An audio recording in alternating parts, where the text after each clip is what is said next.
Ang kasaysayan ng wikang pambansa. Ang hindi marunong magmahal sa sariling wika ay higit pa sa mabaho at malansang isda. Ito ay ang pinakatanyag na wikain mula kay Dr. Jose Rizal, ang ating pambansang bayani. Isa siya sa nagmulat sa atin sa kahalagahan ng wika sa isang tao. Masalimuot ang pinagdaanan sa pagpili ng wikang pambansa sa Pilipinas dahil sa marami ang mga umiiral na wika rito. Ngunit hindi nagpatinag ang mga dalubhasa upang magkaroon tayo ng iisang wikang pambansa ng panahon ng katutubo. Sa panahong ito, pinakilala ang sistema ng pagsulat ng ating mga ninuno na baybayin. Ang baybayin ay binubuo ng 17 titik, 3 patinig at 14 na katinig. Binibigkas ang patinig na may kasamang tunog na patinig na A. Kaunti lamang ang mga natirang panitikan sa panahon na ito dahil ipinasunog ng mga Kastila ang mga nailimbag ng panitikan na nakasulat sa baybayin noong sila ay dumating dito dahil pinaniniwalaan nila ito na gawa raw ito ng dyablo. Panahon ng Espanyol. Ibinasura nila ang baybayin at ipinakilala ang sistema ng abecedaryo. Sa panahon na ito, wikang Kastila ang ginamit na medium ng pagtuturo. Sa panahong ito, nanganib ang katutubong wika ng mga Pilipino. Nagkawatak-watak sila at matagumpay na nasakop ng mga Kastila ang mga katutubo. Panahon ng Rebolusyong Pilipino. Sa panahon na ito, unti-unti nang sumibol sa puso ng maraming Pilipino ang kaisipang isang bansa, isang diwa. Mas lalo pang napayabong ang wikang Tagalog dahil sa konstitusyon ng Biak na Bato na gumawa bilang wikang opisyal sa Tagalog, ngunit hindi pa wikang pambansa. Sa kabilang banda, ang paggamit ng wikang Tagalog ay optional lamang at gagamitin lang kung kinakailangan. Ito ay ayon kay Aguinaldo. Hindi pa man nakakaalpas sa kanyang pagkahilo, ay napasailalim na naman tayo ng banyagang kolonyal sa sumunod na panahon. Panahon ng Amerikano. Sa panahong ito, pilit na ibinasura ang katutubong wika at ang wikang Espanyol at ipinalit ang Ingles bilang paraan ng pagtuturo sa sektor ng edukasyon. Mga sundalong Amerikano ang unang nagsipagturo ng Ingles sa atin at sumunod ang mga grupo na tinatawag na Thomasites. Nahirapan ang mga gurong Pilipino sa pagtuturo ng wikang ito, kaya minsan ay nagagamit nila ang vernacular na wika para maintindihan ng mga bata, lalong-lalo na sa antas primarya. Dahil dito, inirekomenda sa nakatataas na gamitin ang vernacular na wika bilang pantulong sa pagtuturo, kung kaya't naipatupad din ang paglilimbag ng mga aklat na nasusulat sa Ingles Ilocano, Ingles Tagalog, Ingles Bisaya, at Ingles Bicol.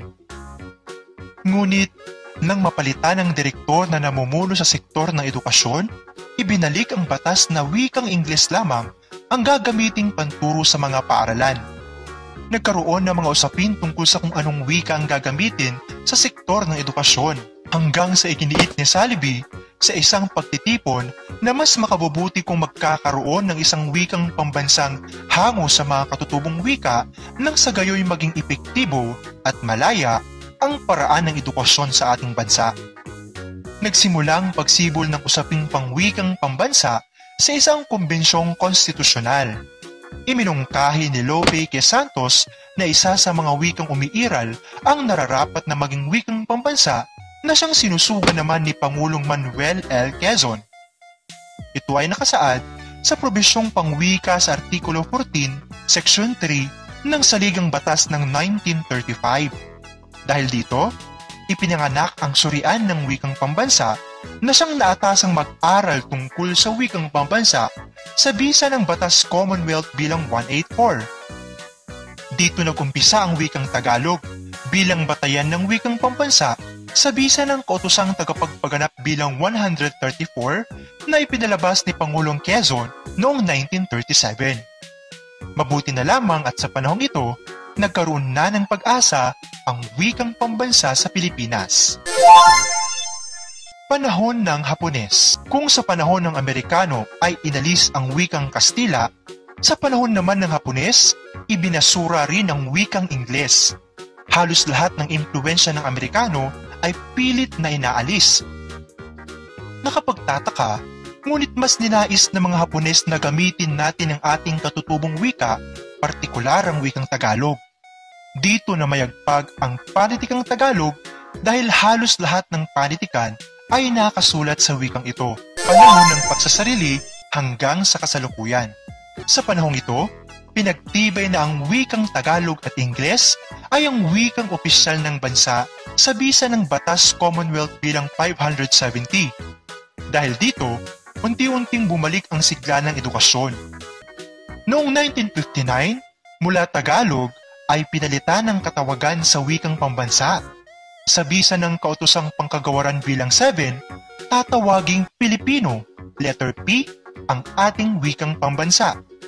Pagkatapos ng pangyayaring ito, ang mga sumunod na opisyal sa gobyerno ay nagkaroon na ng kanya-kanyang batas at utos tungkol sa paggamit ng wikang pambansa, katulad nila Pangulong Diosdado Macapagal at Pangulong Ferdinand Marcos. Noong 1974 naman, ipinatupad dito ang pagpapatupad ng patakarang edukasyong bilingwal na kung saan wikang Ingles at wikang Pilipino ang gagamitin sa pagtuturo sa bisa ng Kautosang Pangkagawaran bilang 25. Pag-upo naman ni Pangulong Corazon Aquino noong 1987, mula Pilipino na letter P ay pinalitan ng wikang pambansa sa letter F na Filipino ayon sa Section 6 Article 14 ng Saligang Batas ng 1987. Sa kasulukuyang panahon, wikang Filipino pa rin ang katawagan sa ating wikang pambansa at hanggang wala pang dekrito o atas na magpapabago dito, mananatiling Filipino na letter F ang tawag dito. Mula sa tinalakay natin, pag-isipan ang tanong na ito. Ano ang kahalagahan ng pagkakaroon ng isang wikang mauunawaan ng lahat? Pag-isipan ito at pagmuni-munihan.